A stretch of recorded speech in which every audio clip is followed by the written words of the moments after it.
Rumah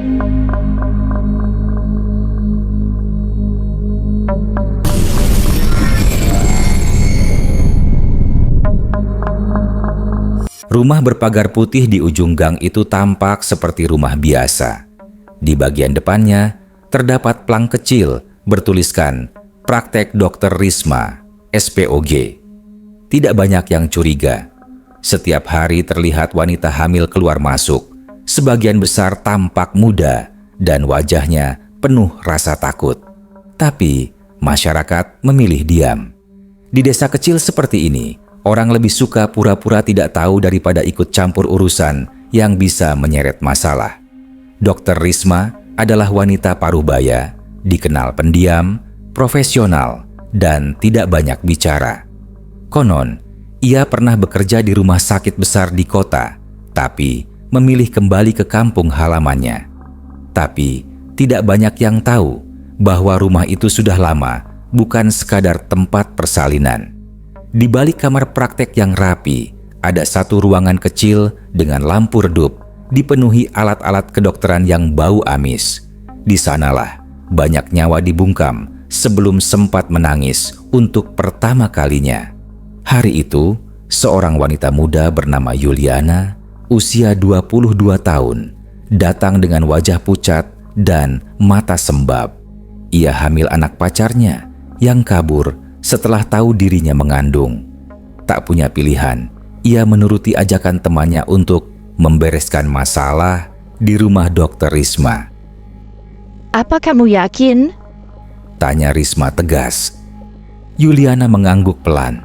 Suaranya nyaris tidak terdengar. Saya tidak sanggup, Dok. Orang tua saya pasti akan usir saya.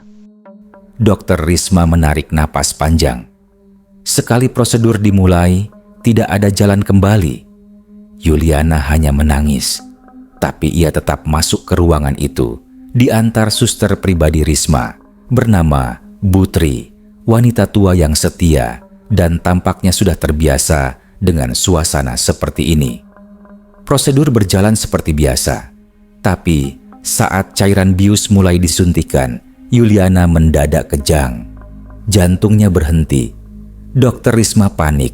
Ini bukan pertama kalinya ia melakukan aborsi, tapi baru kali ini pasien meninggal dalam prosedur.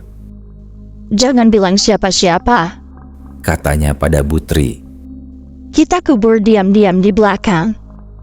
Tanpa melapor ke polisi, tanpa pemberitahuan, tubuh Yuliana dikubur malam itu juga di halaman belakang rumah, dekat pohon mangga yang besar.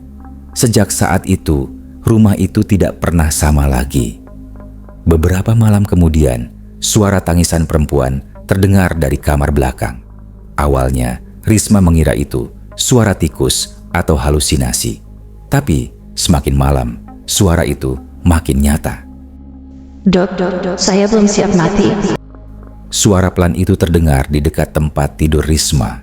Ia terbangun dengan napas terengah. Ruangan gelap, lampu meja berkedip-kedip.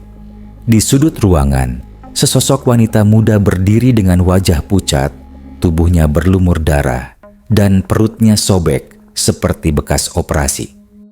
Aku belum siap, dokter. Aku ingin hidup. Bisiknya lirih. Risma menjerit. Tapi saat ia menyalakan lampu, ruangan kembali kosong. Ia menyalahkan pikirannya sendiri. Tapi malam-malam berikutnya, sosok itu kembali datang.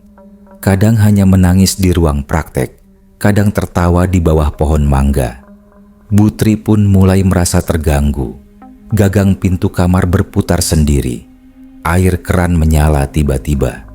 Beberapa kali ia mendapati bekas kaki basah mengarah ke kamar belakang, padahal seluruh rumah terkunci dari dalam. Suatu malam, teror itu menjadi puncaknya. Dr. Risma mendapati semua lampu rumahnya mati mendadak.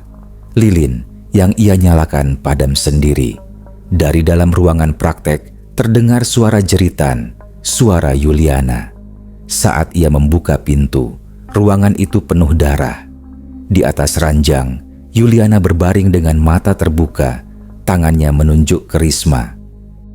Kenapa aku tidak diberi kesempatan, dokter? Kenapa aku mati hanya karena pilihan yang salah?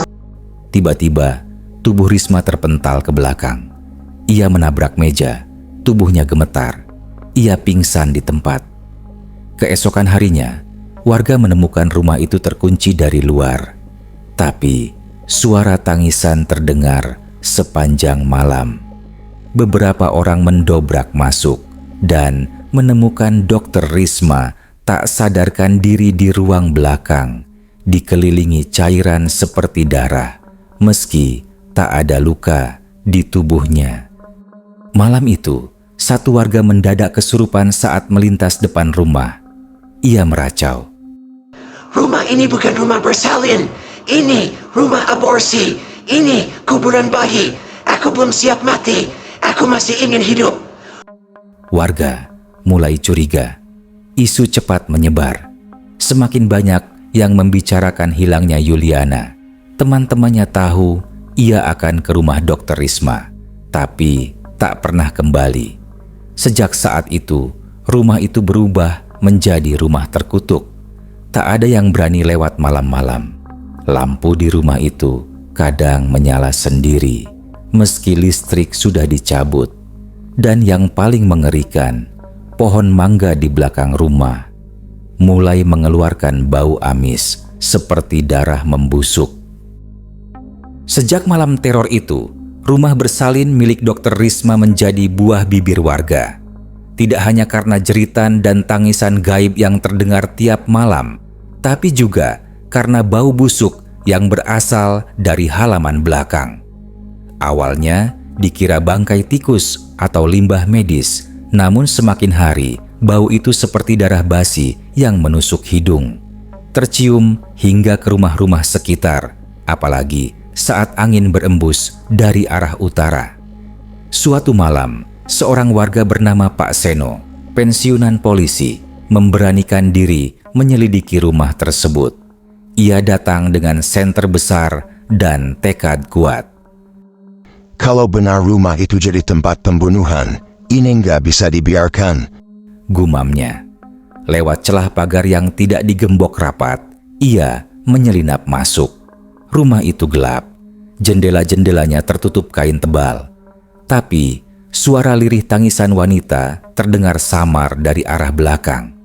Pak Seno menyalakan senternya dan mengarahkannya ke pohon mangga. Di sanalah bau busuk itu paling kuat terasa. Astagfirullah, Katanya pelan.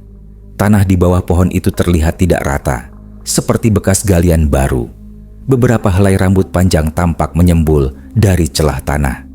Pak Seno langsung mundur, tubuhnya menggigil. Tapi sebelum ia bisa lari, pohon mangga itu bergetar hebat, seperti ada yang mengguncangnya dari dalam tanah. Dari balik batangnya, sesosok wanita dengan gaun putih penuh darah muncul perlahan. Wajahnya rusak, sebagian daging pipinya terbuka. Dari perutnya ada robekan besar menganga. Bapak, lihat kuburanku. Jangan diam saja. Pak Seno pingsan di tempat. Keesokan paginya, warga menemukannya tergeletak di halaman dengan wajah pucat dan tangan penuh tanah.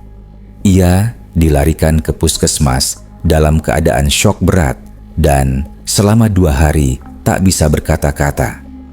Kejadian itu memicu reaksi cepat. Warga meminta ketua RT memanggil pihak kepolisian. Karena bau busuk tak kunjung hilang dan makin banyak warga yang merasa diganggu mimpi buruk, aparat akhirnya datang dan memeriksa rumah Dokter Risma. Rumah itu terkunci, tapi dengan izin warga dan surat pengaduan, polisi mendobrak masuk. Di dalam, rumah itu seperti tak dihuni. Ada makanan basi di dapur, tempat tidur berantakan, dan coretan di cermin kamar mandi bertuliskan, "Aku masih hidup saat dikerjakan." Polisi langsung menggali area di bawah pohon mangga. Tidak butuh waktu lama, Cangkul, salah satu petugas, membentur sesuatu keras. Saat digali lebih dalam, tampak kain putih membungkus sesuatu. Saat dibuka, aroma busuk menyebar dan beberapa orang muntah seketika. Di dalamnya ada jasad wanita muda dengan kondisi perut sobek. Wajahnya dikenal warga. Itu Yuliana. Berita penemuan mayat itu menyebar cepat. Wartawan lokal datang. Rumah itu dipasangi garis polisi. Tapi sejak penemuan itu, gangguan justru makin sering terjadi. Warga sekitar melaporkan kejadian aneh tiap malam. Sepeda motor tak bisa hidup saat melintas depan rumah. Bayi-bayi menangis serentak tiap pukul 2 dini hari. Salah satu warga melihat Yuliana berdiri di depan rumah Dr. Risma, menangis sambil berkata, Kembalikan waktuku, kembalikan hidupku. Yang paling mencekam, Butri, suster pribadi Risma, ditemukan mengurung diri di dalam rumah dengan tubuh berlumur darah. Ia menulis di dinding dengan darah sendiri. Kami membunuh banyak janin. Yuliana adalah peringatan pertama. Butri histeris berbicara sendiri dan berulang kali menyebut nama-nama pasien yang telah diaborsi. Ia juga menyebut ada lebih dari 10 jasad bayi yang dikubur diam-diam di belakang rumah. Polisi terpaksa membawanya ke RSJ karena kondisinya tak stabil. Namun sebelum pergi, ia sempat berteriak keras, Yuliana tidak sendiri. Mereka akan bangkit. Kalian akan dihukum. Malam setelah penggalian mayat, rumah warga sekitar tidak tenang. 3 rumah mengalami gangguan serupa. Suara pintu diketuk, suara tangisan dari kamar kosong, dan bau amis yang muncul tanpa sebab. Bahkan, seekor anjing milik warga mati mendadak setelah menggonggong ke arah rumah Dr. Risma sepanjang malam. Beberapa orang percaya arwah Yuliana kini marah, bukan hanya karena ia dibunuh, tapi juga karena warga terlalu lama diam, membiarkan rumah itu menjadi tempat pembunuhan diam-diam. Arwah itu bukan gentayangan biasa, dia ingin pembalasan. Salah satu warga, Mbak Wati, mengalami mimpi buruk setiap malam sejak penggalian. Dalam mimpinya, ia melihat Yuliana memegang bayi berdarah dan berkata, Bilang ke semuanya, rumah itu bukan rumah bersalin. Itu rumah aborsi, tempat pembunuhan. Kalian harus tahu kebenaran. Dan benar saja, sehari setelah mimpi itu, Mbak Wati melihat tulisan besar di dinding rumah Dr. Risma. Entah siapa yang menulis, ini bukan rumah bersalin, ini rumah pembunuhan. Tulisan itu muncul di pagi hari, saat semua orang masih tidur. Tidak ada yang berani menghapusnya. Rumah itu kini resmi dikosongkan oleh aparat, tapi tak ada yang mau menginjakkan kaki di sana, bahkan polisi sekalipun. Rumah itu sekarang dikenal sebagai rumah aborsi arwah gentayangan, dan siapapun yang berani mendekat konon akan mengalami mimpi yang sama. Wajah Yuliana yang penuh darah dengan sorot mata kecewa dan dendam. Pasca penemuan jasad Yuliana dan pernyataan histeris Butri, ketenangan warga seperti menguap. Malam hari menjadi momok. Tak satu pun warga berani keluar setelah maghrib. Bahkan suara azan pun terdengar seperti bergema berat, seolah tertahan oleh hawa mencekam yang menyelimuti area rumah Dr. Risma. Tapi teror belum usai, justru baru dimulai. 2 malam setelahnya, seorang remaja bernama Dila, anak Pak Seno, ditemukan kejang-kejang di kamarnya. Tubuhnya mengigil, matanya terbuka, menatap langit-langit sambil menangis pelan. Mulutnya bergetar, berulang kali ia berkata, Mereka, bayi-bayi itu, mereka dikubur hidup-hidup. Tolong, dingin, gelap. Tak ada yang tahu dari mana ia bisa berkata begitu. Dila masih SMA, belum pernah masuk ke rumah Dr. Risma. Tapi deskripsinya terlalu akurat. Warga mulai menyadari satu hal. Ini bukan hanya arwah Yuliana. Ada entitas lain yang terusir dari alamnya. Sesuatu yang kecil, lemah, namun penuh amarah. Pagi itu Ustaz Rahman, tokoh agama setempat, memutuskan datang langsung ke rumah tersebut. Ia tak tahan mendengar banyak warga mulai bicara soal pengusiran massal atau niat membakar rumah itu. Ia lebih memilih menempuh jalur spiritual. Dengan ditemani 2 muridnya, ia masuk ke rumah yang masih dipasangi garis polisi. Di ruang tengah, mereka membaca ayat-ayat ruqyah, tapi suara dari loteng membuat mereka terdiam. Ada suara seperti mainan bayi yang berbunyi. Padahal rumah itu sudah kosong total. Ustaz Rahman naik perlahan. Di loteng, mereka menemukan boks bayi tua yang entah kenapa masih utuh di sana. Di dalamnya, ada bantal bernoda darah dan segumpal kain putih yang bergerak perlahan seperti bernafas. Salah satu muridnya mundur sambil menangis. Suasana tiba-tiba berubah dingin. Udara seperti berhenti bergerak. Tiba-tiba boks bayi itu terangkat sendiri, terhempas ke dinding. Dan dari balik kegelapan, suara bayi menangis pecah keras, tapi bukan tangisan biasa. Suara itu menyayat, seperti jeritan kesakitan yang panjang dan penuh kemarahan. Tangisan itu berubah menjadi raungan dan diikuti suara-suara lain. Puluhan tangisan bayi dari segala arah. Ustaz Rahman berteriak, Astagfirullah, ini bukan satu arwah, ini puluhan tumbal dari rahim yang dibuang. Bergegas mereka kabur keluar. Tapi sebelum keluar, cermin besar di ruang tengah pecah dengan sendirinya. Pecahannya membentuk tulisan, "Kami tidak pernah diminta, tapi kami dibunuh. Tumbalmu sudah cukup, Risma." Keesokan harinya, warga geger. Di depan rumah Dokter Risma, ada satu boneka bayi yang tergantung di pagar dengan tali merah. Tidak ada yang tahu siapa yang menaruhnya. Tapi yang membuat merinding adalah coretan di dinding pagar. Dia masih hidup saat saya. Kami semua dibuang. Kami hanya ingin didengar. Warga kini benar-benar takut. Beberapa keluarga memilih pindah. Ketua RT bahkan jatuh sakit karena merasa rumahnya dihantui tiap malam. Istrinya bercerita, sang suami sering bicara sendiri sambil menggambar bayi tanpa mata di buku catatan. Polisi kembali datang untuk memastikan tak ada yang mencoret atau memasuki rumah. Tapi CCTV yang dipasang untuk berjaga justru menangkap rekaman mengerikan.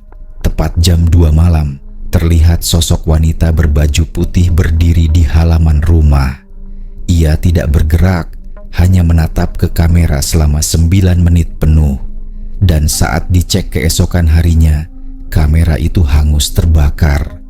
Hanya bagian yang merekam jam 2 malam. Puncak teror terjadi pada malam Jumat Kliwon. Warga sekitar digemparkan oleh suara jeritan massal yang berasal dari dalam rumah Dokter Risma. Orang-orang yang mencoba mendekat malah muntah darah tanpa sebab. Bahkan seekor kambing milik warga mati mendadak di depan pagar rumah dengan posisi tubuh seperti ditusuk benda tajam dari bawah leher. Beberapa orang bersaksi melihat sosok anak-anak kecil tanpa wajah berlari di sekitar pohon mangga. Di antara mereka, Yuliana berdiri, memegang perutnya yang terbuka sambil menangis. Dia tidak marah, dia sedih, dan kesedihannya berubah menjadi dendam. Warga menyadari satu hal, rumah itu bukan sekadar tempat aborsi. Rumah itu telah menjadi altar darah. Setiap janin yang dibunuh tanpa ampun menjadi penghuni baru yang menuntut keadilan. Dan Yuliana hanyalah pemicu ledakan dendam yang selama ini terpendam. Akhirnya, keputusan pun diambil. Rumah itu akan dikosongkan dan dibersihkan secara spiritual massal.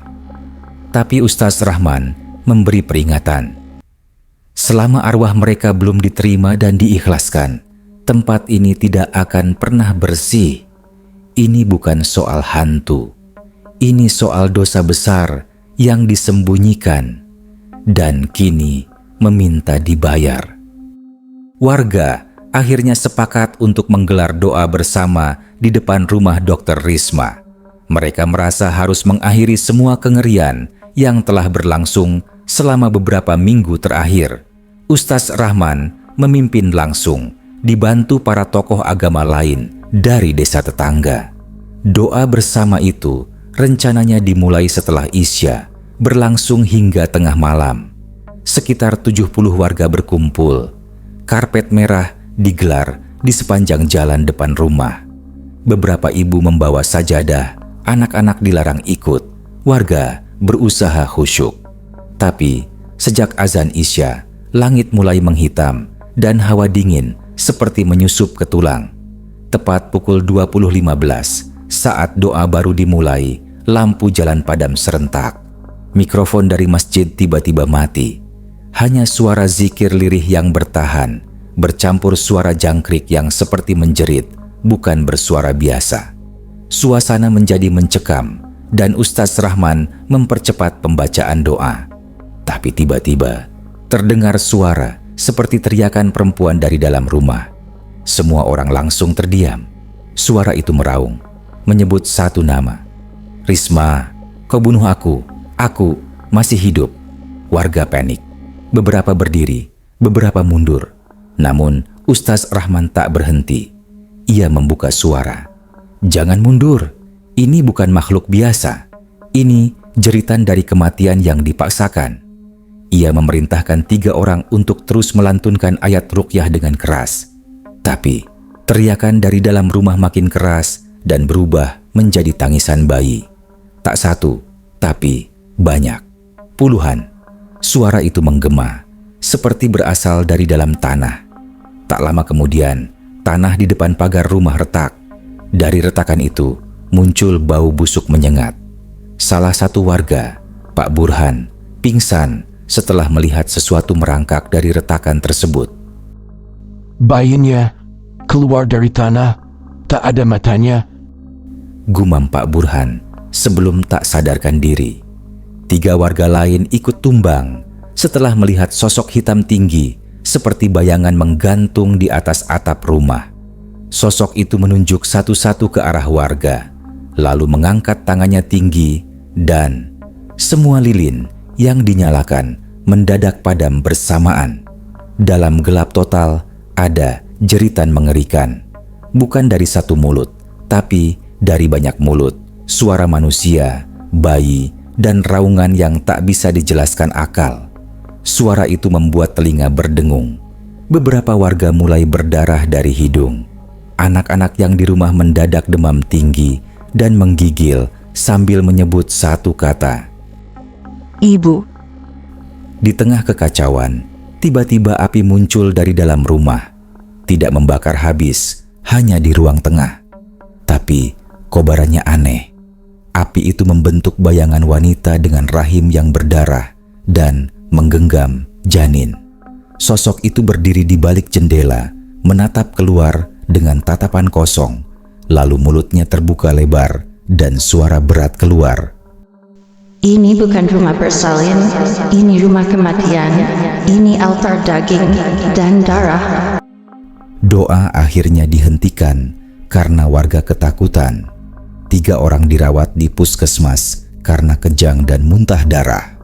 Salah satu ustaz muda yang ikut dalam doa menderita luka bakar ringan di tangannya meski tak pernah menyentuh api. Paginya, rumah itu dipasang garis polisi kembali dan disegel atas perintah Pemda. Tapi malam harinya, garis itu ditemukan sobek. Di depan pintu rumah ada satu tulisan besar seperti dilumuri darah. Sampai kapan kalian pura-pura tidak tahu? Mereka dibunuh, bukan gugur, dan kalian diam. Sebuah media lokal memberanikan diri menulis investigasi. Dalam laporan mereka, terungkap bahwa Dr. Risma telah menerima lebih dari 47 pasien dengan indikasi kehamilan luar nikah dalam 2 tahun terakhir. Namun, dari catatan klinik, hanya 3 bayi yang pernah dilahirkan. Sisanya, tak ada data, tak ada catatan rumah sakit rujukan. Bahkan para ibu tersebut tak bisa dilacak. Sebagian pergi, sebagian hilang. Yang lebih mengerikan, tanah pekarangan rumah itu saat diteliti mengandung jejak jaringan daging manusia dan janin yang sudah membusuk bercampur kapur sirih. Warga kini benar-benar percaya bahwa rumah itu adalah rumah pembantaian bayi, bukan sekadar praktik aborsi, tapi penghilangan nyawa demi uang, reputasi, dan kemunafikan. Malam setelah laporan itu naik, rumah Dr. Risma terbakar. Tidak ada yang tahu siapa membakarnya. Tapi anehnya, kebakaran itu hanya menghanguskan ruang tengah. Ruangan yang sama, tempat kobaran api sebelumnya menampakkan sosok wanita berdarah. Sementara ruang lainnya tetap utuh. Dari puing-puing ditemukan satu benda utuh, cermin besar yang dulu pecah. Kini cermin itu menyatu kembali, tapi di permukaannya ada bekas sidik tangan. Tangan kecil, terlalu kecil untuk orang dewasa. Dan di bawah cermin itu tercoret satu kalimat yang membuat semua orang yang melihatnya merinding. Kami hanya ingin dilahirkan, bukan dibunuh. Setelah kebakaran misterius itu, warga mengira semuanya akan reda. Tapi justru sejak rumah Dr. Risma terbakar sebagian, gangguan semakin parah. Tidak hanya di sekitar rumah, tetapi menyebar ke beberapa rumah warga di radius 100 meter dari lokasi tersebut. Malam-malam, warga sering mencium bau amis yang begitu menyengat, seperti darah segar. Beberapa rumah tiba-tiba didatangi burung gagak, padahal desa mereka tak pernah disinggahi hewan itu. Pagi-pagi, halaman rumah ada bekas telapak kaki kecil, seolah anak-anak berjalan tanpa alas, namun dalam jumlah yang tak wajar, puluhan. Risma sendiri kini seperti orang gila. Ia masih hidup, namun lebih banyak mengurung diri di rumah orang tuanya, yang letaknya sekitar 3 kilometer dari lokasi rumah bersalin miliknya. Ia sering berteriak di malam hari, menyebut satu nama. Tia, maafkan aku. Tia, aku cuma ingin bantu. Tia. Itu nama yang akhirnya diungkap polisi dari laporan terakhir pasien Dr. Risma sebelum rumah itu disegel.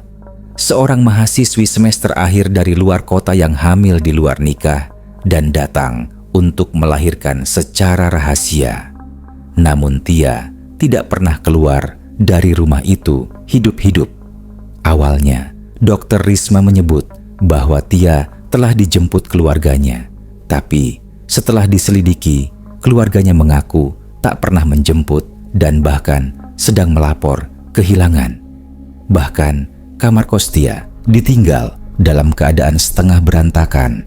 Handphone punya mati total dan terakhir diketahui berada di area dekat rumah Dr. Risma.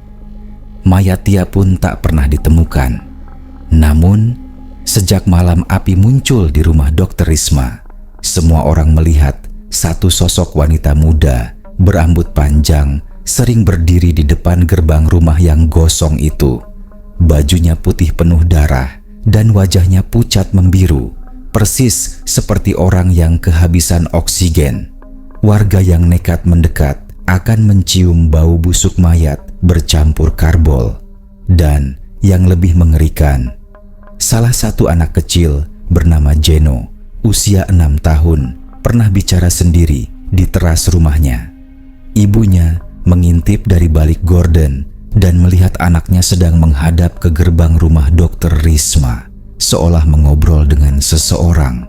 Saat ditanya siapa yang diajak bicara, anak itu menjawab polos. Kakak Tia, katanya dia belum boleh masuk surga karena tubuhnya belum dikubur. Dia marah, katanya ingin semua orang tahu kalau dia nggak mati karena takdir, tapi karena dibunuh sebelum waktunya. Warga semakin yakin bahwa arwah Tia belum diterima bumi maupun langit. Ia menuntut keadilan yang belum ditegakkan. Polisi memang sempat menyelidiki, tapi sulit karena tak ada jasad. Tanpa jasad, tak ada bukti pembunuhan. Tanpa bukti, tak ada tuntutan hukum. Namun, arwah Tia tak menyerah. Gangguan makin sering terjadi. beberapa orang yang dulu pernah menjadi perantara pasien aborsi ke Dr. Risma kini mengalami nasib mengerikan. Salah satunya adalah Bu Cici, bidan tetangga yang dulu suka memberi rujukan pasien hamil muda ke Risma. Bu Cici ditemukan meninggal di kamar mandi dengan kondisi mengenaskan, tercebur di bak mandi, wajahnya membiru seperti orang tenggelam, meskipun air baknya hanya setengah. Di cermin kamar mandinya tertulis satu kalimat dengan darah. "Kau bantu dia membunuhku." Kematian itu membuat gempar. Malamnya, rumah Dr. Risma kembali dikunjungi sosok arwah. Tapi kali ini, ia tidak berdiri di luar. Salah satu warga yang tak sengaja melintas mengaku melihat Tia duduk di dalam rumah, memeluk janin berdarah di pangkuannya. Ia menunduk lalu menatap pengendara motor itu dan berkata, "Satu persatu akan aku datangi. Rumah ini harus kosong, sebab ini rumah kematian, bukan tempat melahirkan." Ketua RT akhirnya memutuskan dengan restu warga dan tokoh agama untuk mengusulkan pembongkaran total rumah itu. Tapi malam sebelum alat berat datang, satu kejadian membuat semua orang terdiam. Satu suara rekaman dari CCTV tetangga terdengar jelas. Malam sekitar pukul 12.17 terdengar suara tangisan wanita dan bayi bersahutan dari dalam rumah yang sudah kosong, tak berpenghuni dan sudah disegel. Tak ada orang di sana. Tapi suara itu terdengar nyata dan pada pukul 23.40 suara itu berganti menjadi jeritan panjang yang mengerikan, disusul satu kalimat yang menggetarkan. "Sampai aku ditemukan, rumah ini tidak akan diam." Pagi harinya, alat berat gagal beroperasi. Sopir alat berat ditemukan pingsan di kursinya dengan mata melotot dan tangan memegang dadanya seperti orang terkena serangan jantung. Ketika sadar, ia hanya berkata, "Saya mimpi dikerubungi bayi-bayi tanpa wajah. Mereka minta tolong. Saya nggak kuat." Akhirnya, proyek pembongkaran dihentikan sementara. Warga kini lebih takut daripada sebelumnya. Bukan hanya karena mereka melihat, mendengar, dan mencium langsung gangguan itu. Tapi karena mereka sadar, selama tubuh Tia belum ditemukan, arwahnya akan terus bergentayangan. Dan rumah itu benar-benar telah berubah jadi sarang kematian. Warga tidak sanggup lagi. Sudah terlalu banyak kejadian yang tak bisa dijelaskan secara logika. Mereka akhirnya meminta bantuan dari seorang ustaz terkenal yang biasa menangani gangguan jin dan arwah gentayangan, Ustaz Maulana dari kecamatan sebelah. Hari itu, warga berkumpul, semua dengan niat yang sama, menyelesaikan urusan dengan arwah Tia. Tak peduli lagi siapa yang bersalah atau tidak, yang penting rumah itu tidak lagi menjadi sumber ketakutan. Ustaz Maulana tidak langsung masuk. Ia berdiri di halaman, memejamkan mata, lalu membaca beberapa doa. Tiba-tiba tubuhnya menggigil, wajahnya pucat. Ia hanya mengatakan satu hal, Rumah ini berdiri di atas tanah kematian. Di bawah rumah ini ada sesuatu yang dikubur tanpa haknya. Seketika, suasana hening. Warga saling pandang. Beberapa anak-anak langsung dipeluk ibunya. Ustaz Maulana meminta izin untuk menggali titik tengah rumah di bawah meja pemeriksaan di ruang bersalin. Dengan alat seadanya, warga bersama petugas menggali perlahan. Beberapa menit menggali, tanah mulai terasa aneh. Ada bau menyengat, amis bercampur busuk, dan kemudian terlihat tulang belulang. Teriakan pecah. Seorang warga pingsan di tempat. Di bawah rumah itu terkubur tubuh seorang perempuan muda dalam kondisi mengenaskan. Tak utuh, hanya tinggal tulang dengan pakaian yang masih melekat. Baju pasien rumah sakit penuh bercak darah yang mengering. Di samping tubuh itu ditemukan kantong plastik berisi janin. Polisi segera turun tangan. Hasil tes forensik memperkuat dugaan. Itulah Tia. Ia tidak pernah keluar hidup-hidup dari rumah Dr. Risma. Setelah proses aborsi yang gagal, Tia mengalami pendarahan hebat. Dr. Risma panik karena saat itu suaminya tak ada dan pembantu juga sedang pulang kampung.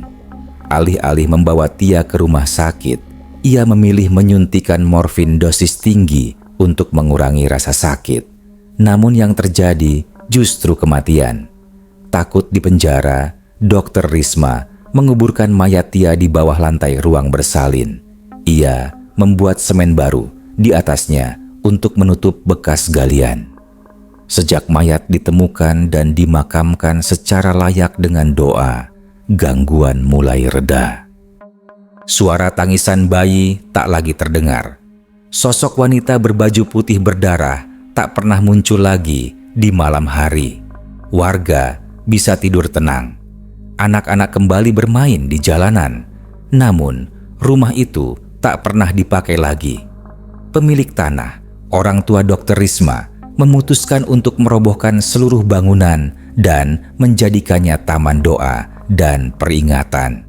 Di tengahnya dipasang papan kayu sederhana bertuliskan, "Jangan biarkan tempat kelahiran berubah menjadi liang kematian. Hormati hidup, hargai nyawa." Dr. Risma, setelah kejadian itu, ia dikabarkan dirawat di rumah sakit jiwa. Setiap malam, ia terus berteriak menyebut nama Tia. Kadang-kadang, ia mengaku melihat Tia duduk di sudut kamar, memeluk bayinya, dan berkata, Aku belum selesai. orang tua Risma akhirnya menjual rumah dan pindah keluar kota, meninggalkan desa yang telah memberi mereka banyak aib. Namun, bagi warga sekitar, pelajaran dari tragedi ini tak akan pernah hilang. Setiap kali melewati taman kecil di bekas rumah bersalin itu, mereka tahu bahwa sebuah arwah tidak akan pernah tenang jika mati tidak semestinya. Dan rumah itu kini dikenal sebagai rumah aborsi, sebuah tempat yang pernah menampung tangisan, darah, dan nyawa, lalu membalas semuanya dengan kengerian.